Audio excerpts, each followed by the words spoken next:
Peace be with you, everyone. Welcome to the channel. My name is Trevor. Very grateful to have you here. So I'm just going to do a quick Halloween video. I've got about 20 minutes before I got to get into work, so I'm going to try and rush through a top 5 picks for 2025 Halloween. Starting off with this one, discontinued. I still see it pop up on discounters every now and then. It doesn't get a lot of talk, so your likelihood of catching it still popping up is a little bit higher than normal. This is Issey Miyake L'eau or Encens, and this is basically like a incense jammy rose. Like the rose comes off very sweet, fruity,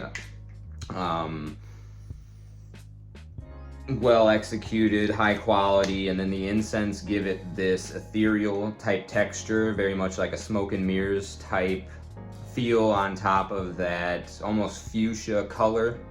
And I think that combination of like dark smoke and a fuchsia magenta hue, which are kind of the tones that come to mind when wearing this fragrance, also elicits the type of the thorn aspect of the rose, like a thorn bush with sparse roses littered throughout the display of the plant.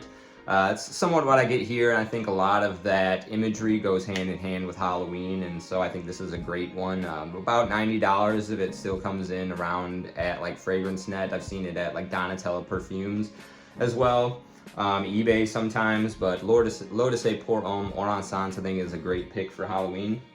Next, this was my scent of the day yesterday. This is Chanel's Antaeus. Really great kind of patchouli leather rose fragrance with that Chanel aldehyde feel, so you get this very posh sensation while also something very dark and brooding.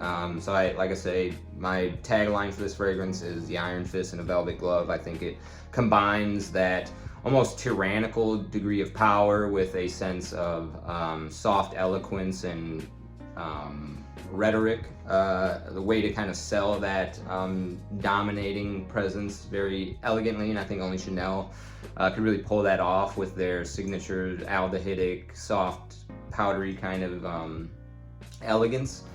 So Antaeus, one of my favorite fragrances of all time, and I think a great pick for Halloween. Next, this is my scent of the day today, the one that I chose to go with. This is Tom Ford's Tobacco Oud. And what I basically get out of this fragrance is the smell of the fog machines. Like if you've ever been to a school dance or some type of event, a haunted house, they have those fog machines. There's a certain level of sweetness to that smoke. I don't know if that's just me, but this kind of captures that scent profile really well. And so I definitely associate this with Halloween because of that.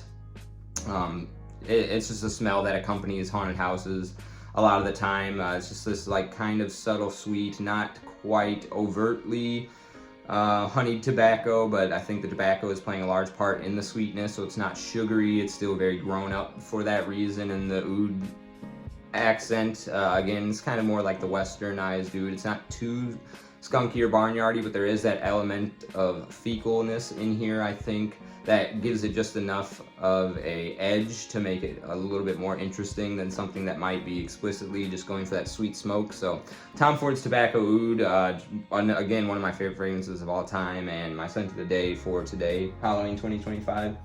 Encre Noire à l'Extrême, another one of my favorites. This is just think a really great autumn pick in general. It goes really well with the Halloween season. It smells like a bonfire in a somewhat dark, musty woods. A sense of like burning leaves, like if you just took the pile of leaves that you raked up in the autumn and lit it a fire. There's a sense of that smoke kind of coming off in the distance. Maybe you're not standing directly in front of it because there's not a whole lot of warmth in here, but a little bit more warmth in this one than there is, and a little bit more sweetness than in the original Encre Noire. So I think this one does a good job of bringing together contradictory elements in a balanced way.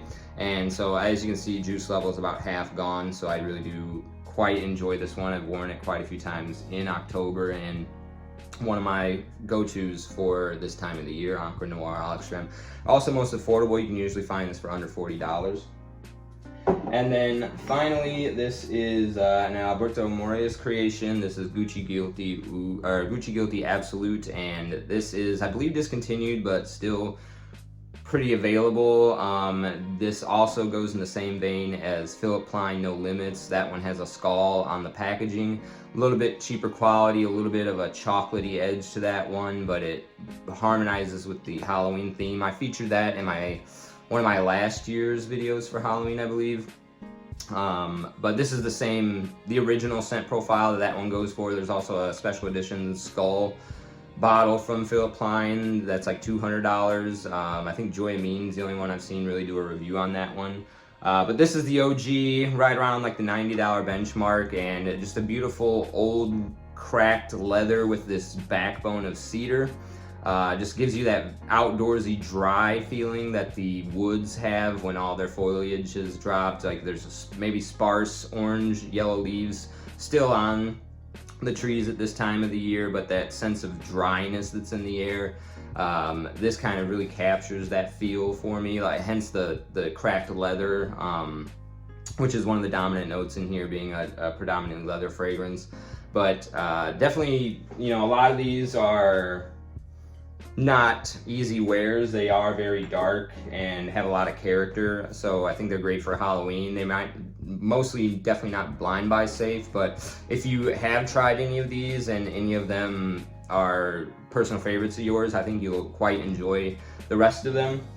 So like I said, just a quick video today, getting ready and rushing to get into work. I'm gonna try to upload this before I go in, and happy Friday everyone if you're watching it the day that I upload this, and I hope you all have a good rest of your weekend, and really appreciate you stopping by. I'll see you in the next one. Take care.